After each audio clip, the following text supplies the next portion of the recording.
We are coming up on the winter solstice, so very soon it will officially be winter, December 21st. And I love this time of year, especially I'm lucky that I live somewhere where during the winter we actually do get snow coating the ground and beautiful mountains, and so the feeling is definitely that white Christmassy aesthetic. I also love it, and it's a beautiful time of year because with the early sunset, late sunrise, there's a lot of time for sleeping, and the dark evenings definitely encourage me to wind down a lot earlier in the evening. And I think I do get more sleep this time of year just because it is very conducive to settling in and getting cozy and dozing off. One thing, I'm gonna actually start getting ready because I just got out of the shower. My face is starting to feel dry. Something that has been on my mind a lot lately and I've been really fascinated by is this concept of light health and how lighting affects your hormones and how it plays a part of your circadian rhythm and everything.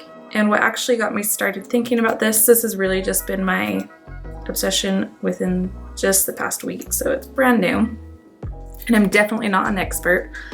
I'm just inviting you to explore this concept with me. I was listening to a podcast, the Expanded podcast with Lacey Phillips, and she had a guest on there who was talking all about light and hormone health.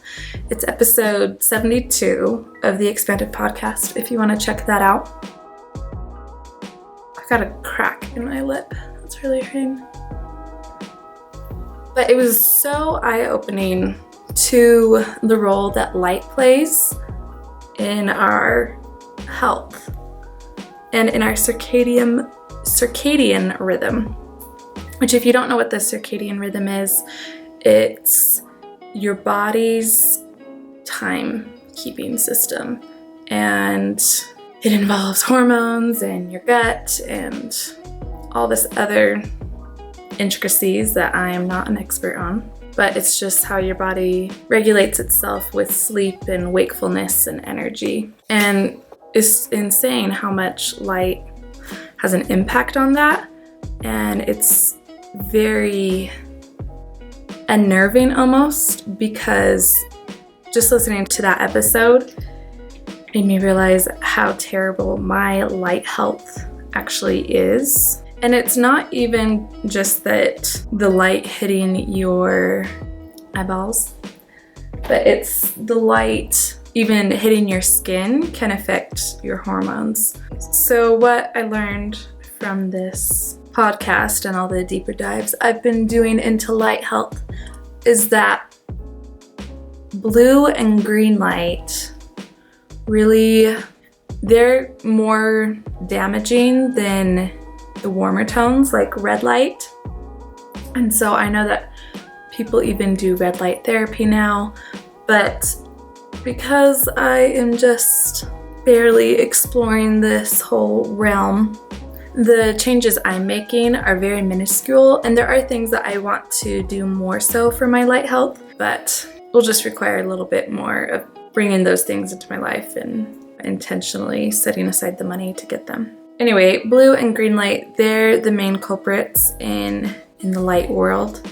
And when you get blue and green light in the hours when your body should be resting, it really is terrible for your hormones and the hormones that affect sleep and all of that. This is a CC cream from Physicians Formula that I was using all over my face as my foundation, basically, my sunscreen. But I was breaking out really badly ever since I started using it, so I'm pretty sure it's the thing that was causing all the breakouts. So now I'm just using it as a primer for my eyeshadow. Back to the light health. At night, basically before sunrise and after sunset, all you really want to be, all the light that you really want to be affecting your body should hopefully be red light. And on the episode, on the expanded podcast, it talked about all of these hacks that you can do for that. And so I've done some of them. And it's actually, I think it has been helping, just feeling more relaxed. And it's weird because I've noticed like a twitching between my eyeballs. And I almost wonder if it's my eye muscles relaxing because now they're not being as strained with so much blue light in hours that they don't want to have it. So the tips that I took away from the episode is putting night shift on my phone from, basically it's only not on night shift from noon to 2 p.m. So really it's only the normal coloring, or the coloring that they've designed it to be, for 2 hours every day. And then they also talked you through, I think I'm gonna go get my beauty blender. On the details of the episode, it tells you how to actually set your phone so that it's color tinted red. And you can make a shortcut so that you just have to hit the home button 3 times. So all you have to do is just hit it 3 times and it turns it red. And so I usually color tint it after sunset and until the sunrise time each day. And Dylan has asked me if I'm a vampire, because as he says, it's like a blood red. But really that just shows how effective the color tinting is, because it's so red. Some other tips that they mentioned were like using a Himalayan salt rock lamp, because that casts a little bit more of a warm glow, you know, reddish orange pinkish glow, and so that's very helpful. And then some other things that I'm wanting to look into either getting or doing more of is actually covering any lights on electronics at night just with some electrical tape that may be either green or blue. Red ones I don't think are such a big issue. I want to get Beeswax candles, partially because I just love all things associated with bees and honey.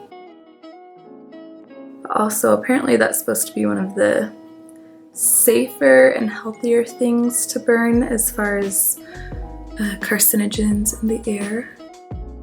Don't want to be polluting your air every time you light a lovely candle.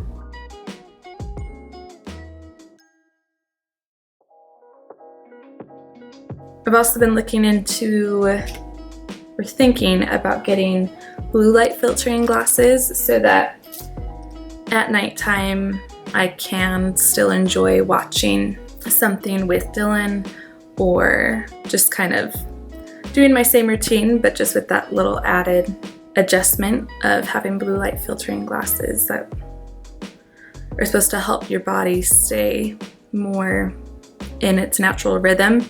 And because light does affect not only your eyes but also your skin, they also suggest just kind of trying to cover up, you know, any large areas of skin that may be exposed at night. And I also want to get incandescent light bulbs. And I've always just kind of been eyeing them because I thought they were a cool concept and pretty, but just the added fact that they have more of that reddish tint to them, more so than your average LED lighting, makes me want them even more.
So here is basically my finished look that I've been wearing a lot this winter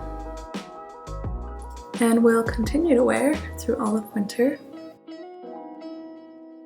Please like this video if you feel so inclined. Leave a comment if you are thinking about the role light is playing in your health, if you want to implement any of these, if you have any tips and suggestions. I love getting comments and being able to read them and just kind of connect with more people. So I hope you have a wonderful Christmas and New Year's holiday, as well as just a beautiful winter season, and I'll see you around.